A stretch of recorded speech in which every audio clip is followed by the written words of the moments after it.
అందరికీ నమస్కారం అండి. ఈరోజు తెలుసు మీ అందరికీ ఈరోజు ప్రెస్ మీట్‌కి గల కారణం ఏంటని. అయితే ప్రతి స్థాయిలో కూడా మంగ్లీ గారు తప్పించుకోవడానికి రకరకాల ప్రయత్నాలు చేస్తున్నప్పటికి కూడా వాస్తవ సంఘటనలుగా ఆధారంగా చేసుకొని వాళ్ళందరి మీద కేసులు అవ్వడం జరిగింది. అదేవిధంగా మంగ్లీ గారు, అదేవిధంగా మంగ్లీ గారు వాళ్ళ తమ్ముడు కూడా శివ కూడా మీడియా వేదికకు వచ్చి పచ్చి అబద్ధాలు చెప్పడం కూడా జరిగింది. వాటన్నిటికి సంబంధించి నేను ఫోటోలు, వీడియోలు కూడా రిలీజ్ చేయడం జరిగింది. అయితే ఎవరైతే శివ చౌహాన్ వచ్చి నాకు అతనికి సంబంధం లేదు, వారికి మాకు అసలు సంబంధమే లేదు, ఏదో మాకు అంటే అప్రస్తుతంగా మమ్మల్ని ఇందులోకి లాగేస్తున్నారు, ఎటువంటి పరిస్థితి మాకు ఎటువంటి సంబంధం కూడా లేదని చెప్తున్న క్రమంలో అదేవిధంగా మా మీద అసలు కనీసం ఎఫ్ఐఆర్లు కూడా లేవని చెప్పేసి మీడియా సాక్షిగా అబద్ధం చెప్పడం జరిగింది. తప్పండి. ఖచ్చితంగా గద్వాల్లో ఏదైతే సిసిఎస్ ఉందో దాంట్లో మంగ్లీ గారు అండ్ మంగ్లీ గారు వాళ్ళ తమ్ముడు కూడా ఉన్నారు ఎఫ్ఐఆర్ కాపీలో. అదేవిధంగా నల్గొండలో పెట్టబోతున్నటువంటి సిసిఎస్లో ఉన్నటువంటి కేసులో కూడా వాళ్ళు ఉన్నారు. అదేవిధంగా హైదరాబాద్లో ఉన్నటువంటి గచ్చిబౌలి ఏదైతే ఉందో గచ్చిబౌలి ఈఓడబ్ల్యూలో కూడా వాళ్ళ పేర్ల మీద కూడా ఎఫ్ఐఆర్లు అయినాయండి. దానికి సంబంధించిన ఇన్ఫర్మేషన్ రావాల్సి ఉంది. అదేవిధంగా ఈఓడబ్ల్యూలో ఎవరైతే రమావత్ మధు, అదేవిధంగా హేమాకాంత్ రెడ్డి, మిగిలిన వాళ్ళు ఎవరైతే ఉన్నారో వాళ్ళ మీద ఉన్నటువంటి దీనికి సంబంధించినటువంటి ఎఫ్ఐఆర్ కాపీ, వాళ్ళు ఎంత ఫ్రాడ్ చేశారని దానికి సంబంధించినటువంటి ఆధారాలు కూడా మేము ఈరోజు ప్రెస్కి ఇవ్వడం జరుగుతుంది. అదేవిధంగా నిన్న డీజీపీ ఆఫీస్కి వెళ్ళి డీజీపీ గారిని కూడా సివి ఆనంద్ గారిని కలవడం జరిగింది. కలిసినప్పుడు ఆయన సానుకూలంగా స్పందించారు. ఖచ్చితంగా దీని మీద ఉన్నతమైన విచారణ జరిగిస్తామని చెప్పి హామీ ఇచ్చారు. అదేవిధంగా మనకి సోమవారం రోజు సీఎం గారు అపాయింట్మెంట్ కోసం ప్రయత్నం చేస్తాను, అది ఆల్మోస్ట్ కన్ఫర్మ్ అయినట్టే. సో ఆ రోజు కూడా ఇంకొన్ని అంటే సీఎం గారిని కలవడానికి గల ముఖ్య ఉద్దేశాలు ఏంటంటే దీని మీద ఖచ్చితంగా సిట్ లాంటి ఒక ఉన్నతమైనటువంటి విచారణ కలిగినటువంటి ఒక సంస్థను ఏర్పాటు చేసి దీంట్లో కులంకషంగా లోతుగా విచారణ చేస్తే తప్ప దీంట్లో ఎవరైతే బాధితులు ఉన్నారో వాళ్ళకి న్యాయం జరగడానికి అవకాశం లేదు. కాబట్టి దయచేసి ప్రజలందరూ గమనించండి. అదేవిధంగా మంగ్లీ వాళ్ళ తమ్ముడు దీంట్లో డైరెక్ట్గా ఇన్వాల్వ్ అయి ఉన్నారని చెప్పి పోలీసులే వాళ్ళకి సంబంధించినటువంటి బ్యాంక్ ట్రాన్సాక్షన్స్ కూడా రిలీజ్ చేయడం జరిగింది. అసలు నాకు మంగ్లీ గారు ఎవరైతే ఉన్నారో ఆవిడ పంజాగుట్ట ప్రెస్ మీట్లో నేను పెట్టిన తర్వాత ఆవిడ కంప్లైంట్ ఇవ్వడానికి వచ్చినప్పుడు ఇదే మీడియా ముఖంగా మంగ్లీ గారు ఏమని చెప్పారు, అసలు నాకు వాడెవడో తెలీదు అని చెప్పారు. మరి వాడెవడో తెలియనప్పుడు వాడు మీ ఇంట్లో మీ చెల్లితో పాటు మీ అమ్మగారితో పాటు ఎందుకు మాట్లాడుతూ ఉండు? రెండవది, ఈ కట్టలు లెక్క పెట్టే వీడియోలో ఉంది ఎవరండి ఇతనా అని అంటే మరి అతనెవరు అని అంటే ఆడెవడో అని అన్నాను, అతనెవరు అని అన్నారు. మరి మిర్చి తోటలోని అదేవిధంగా వంగ తోటలో వాళ్ళందరూ కూర్చొని వెనకాల కూర్చున్న భరత్ చౌహాన్ కూడా వాళ్ళందరూ కూడా చాలా క్లోజ్గా దిగినట్టు ఫోటో మీకు నేను రిలీజ్ చేయడం జరిగింది. మరి ఇప్పుడు మంగ్లీ గారు దీనికి ఏం సమాధానం చెప్తారు? ఈ నోట్లు లెక్క పెట్టే ఫేసా అండి అని అన్నారు. నేను చాలాసార్లు మీడియాలో కూడా చెప్పాను, ఏమండి అందులో తప్పుగా ప్రచురించబడింది, వేరే ఎవరన్నా ప్రెస్ వాళ్ళు తప్పుగా వేసి ఉండొచ్చు మేబీ. సో అందులో ఉన్నది భరత్ కుమార్ చౌహాన్ అని అన్నారు. తర్వాత మీడియా వాళ్ళు కూడా అడగడం ఏమైందంటే ఇతను ఎవరండి మరి అంటే ఆ నోట్లు కట్టలు లెక్క పెట్టేది ఎవరంటే మంగ్లీ గారు మీడియా సాక్షిగా ఏదైతే పంజగుట్ట పోలీస్ స్టేషన్ ఉందో ఆ పోలీస్ స్టేషన్లో ఏమని చెప్పారు, ఎవరు మాకేం తెలుసండి అని అన్నారు. మీరు చూస్తే బైగన్ తోటలో చక్కగా వాళ్ళు వెనకాల కూర్చొని మిర్చి తోటలో ఆయన భరత్ చౌహాన్ ఉండడం జరిగింది. ఏంటంటే ప్రతి స్థాయిలో కూడా మీరు చూసినట్టయితే మీడియా ముఖంగా నేను చెప్పేది ఏంటంటే, నేను చెప్పేది కాదు, పోలీసులు ఇచ్చిన ఇన్ఫర్మేషన్, పోలీసులు రిలీజ్ చేసింది ఏంటంటే మంగ్లీ గారికి వాళ్ళకి జరిగిన బ్యాంక్ ట్రాన్సాక్షన్స్ కూడా బయటికి రావడం జరిగింది. మీరందరూ కూడా గమనించండి ప్రజలారా, ఎవరిని మభ్యపెట్టడం కోసం ఇవన్నీ చేస్తున్నారు, ఎవరిని తప్పుదోవ పట్టించడానికి ఇవన్నీ చేస్తున్నారు, ప్రజలు పిచ్చి వాళ్ళలాగా వెర్రి వాళ్ళలాగా కనిపిస్తున్నారా?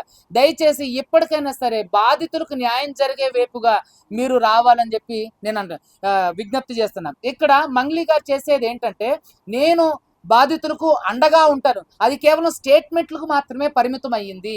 క్రియాశీలకంగా ఎక్కడా కూడా మంగ్లీ గారు బాధితులకి న్యాయం చేసే దిశగా రాలేదు. ఎందుకని మరి మీరు స్టేట్మెంట్లు ఇచ్చారు అంటే ఊగదంపుడు మాటలేనా? మీరు క్రియాశీలకంగా వర్క్ చేయరా?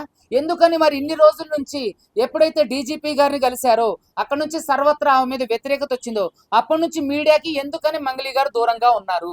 ప్రెస్ మీట్ పెట్టినటువంటి ఎవరైతే మంగ్లీ గారు ఎవరు అతను ఉన్నాడో మేనేజరు, మరి మేనేజర్తో ప్రెస్ మీట్ పెట్టించాల్సిన అవసరం ఏంటి?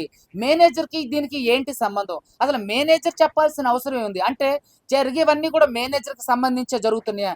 కాబట్టి మేనేజర్ను కూడా ఎవరైతే మంగ్లీ మేనేజర్ ఉన్నారో తన మీద కూడా మేము కేసులు ఫైల్ చేయడం జరిగింది. తను ఏం తెలిసి రూఢీపరిచిండు అంటే తన ఇన్వాల్వ్మెంట్ కూడా ఉంటేనే కదా తను స్టేట్మెంట్ ఇవ్వగలిగేది. సో కాబట్టి మంగ్లీ వాళ్ళ ఎవరైతే ఉన్నారో తను కూడా పార్టీ చేయడం జరిగింది.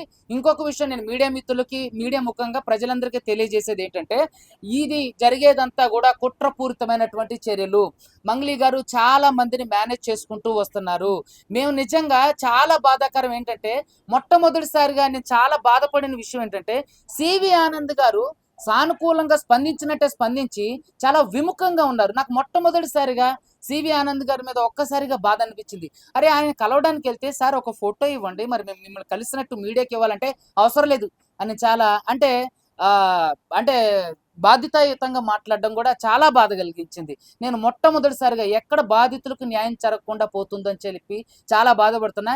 ఈ మీడియా ముఖంగా కూడా నేను సివి ఆనంద్ గారిని అడుగుతున్నా, ఎందుకని మంగ్లీ గారు వెళ్తే మంగ్లీ గారికి ఇచ్చారు ఫోటో, మంగ్లీ గారికి సంబంధించినటువంటి అడ్వకేట్ గారు వెళ్తే మంగ్లీ గారు అడ్వకేట్ గారికి మీరు ఫోటో ఇచ్చారు, ఎందుకని మేము వెళ్తే కనీసం మమ్మల్ని పట్టించుకోలేదు? దాదాపుగా 40 మంది బాధితులను తీసుకొని 40 మంది బాధితులను తీసుకొని మేము సివి ఆనంద్ గారిని నిన్న 3 గంటలు వెయిట్ చేసి, లాంచ్లో 3 గంటలు వెయిట్ చేసి లిటరల్లీ ఆయన కలిస్తే కనీసం ఫస్ట్లో సావధానంగా మాట్లాడినట్టు మాట్లాడి మేమేం చేయాలో మాకు చెప్తున్నారని చెప్పేసి సివి ఆనంద్ గారు మాట్లాడినటువంటి తీరు చాలా బాధాకరం.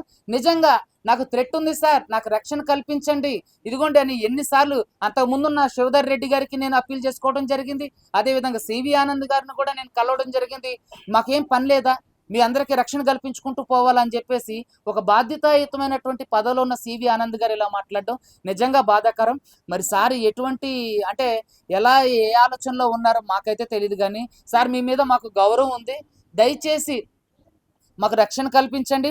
పోరాడే వాళ్ళు అంతకుముందు కూడా నేను సివి ఆనంద్ గారితో కూడా డిస్కస్ చేశాను సార్, 2 అడ్వకేట్ని ఇలాగే చంపేశారు సార్, ఒక అడ్వకేట్ని రీసెంట్గా ఒక లేడీ అడ్వకేట్ని కూడా వాళ్ళ సొంత అనే సుఫారీ ఇచ్చి మరి చంపేసిందంటే ఏం కాదులేండి, ఏం చచ్చిపోరులేండి అని ఇలా మాట్లాడతారా? నిజంగా చాలా బాధాకరం. దేశంలో ఉన్నటువంటి న్యాయ వ్యవస్థలో ఉన్నటువంటి అడ్వకేట్లకి, న్యాయం కోసం పోరాడుతున్నటువంటి అడ్వకేట్లకి ఏమాత్రం బాధ్యత లేదు. అదే బాధ్యత లేకోకుండా అంటే మా ప్రాణాలంటే వాళ్ళకి ఇటువంటి బాధ్యత లేదు.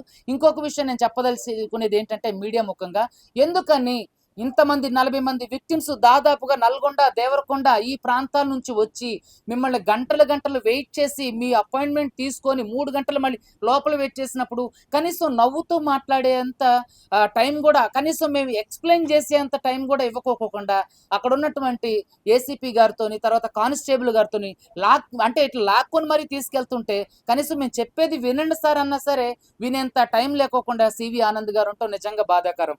ఇంకోటి ఏంటంటే బాధితులకి మొట్టమొదటిసారిగా నేను ఆనంద్ గారు డీజీపీ ఆఫీస్ నుంచి బయటకు వచ్చిన తర్వాత నేను నిజంగా చాలా బాధపడ్డా.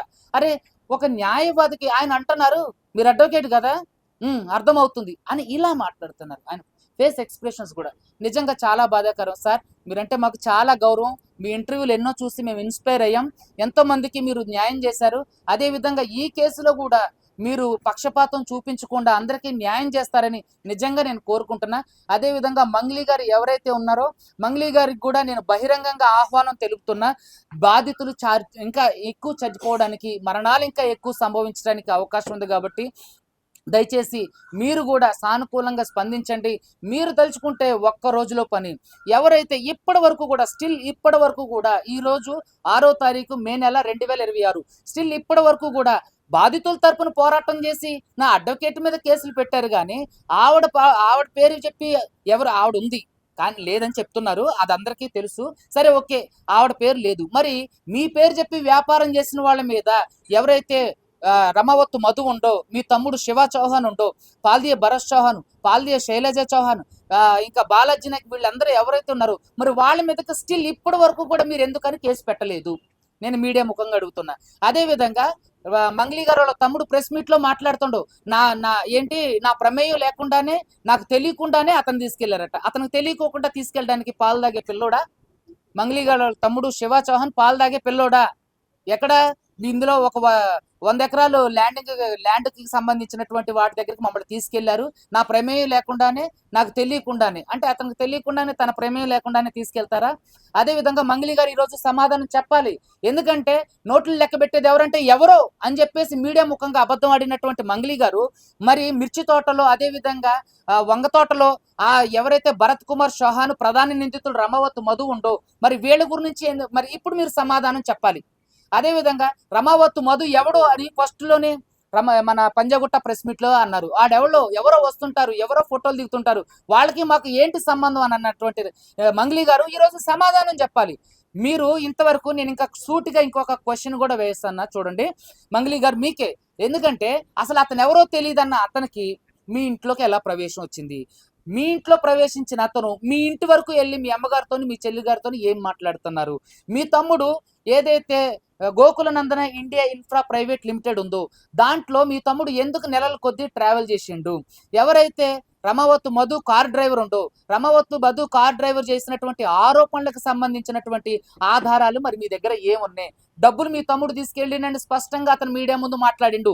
దాని గురించి ఎందుకు ఇంత వివరణ ఇవ్వలేదు?